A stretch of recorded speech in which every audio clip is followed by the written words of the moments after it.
એક વિચાર એવો, શું રામના નામને પ્રમાણની જરૂર છે? તમે વિચાર કરો કેટલા નસીબદાર હશે એ લોકો કે જેને રામ રાજ્યમાં જન્મ લીધો હશે. કેટલો વૈભવશાળી આત્મા હશે એનો કે જેનો જન્મ અયોધ્યામાં રામના રાજ્યમાં થયો હશે.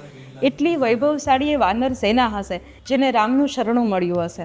કેટલા નસીબદાર હશે એ લોકો કે જેને રામને રાજા બનતા જોયા હશે, જેને અયોધ્યામાં જન્મ ત્યારે લીધો હશે. ભક્તિના સુરોથી નાચતી સવાર અને સાંજના દીવાની ઝગમગતી સંધ્યા જેને જોઈ હશે. સત્યનો ચારે બાજુ ફેલાવ અને પ્રમાણિકતાની દિશાઓ જેણે સ્વીકારી હશે.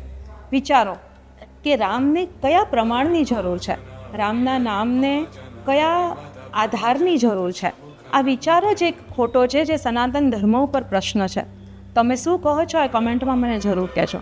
Thank you so much.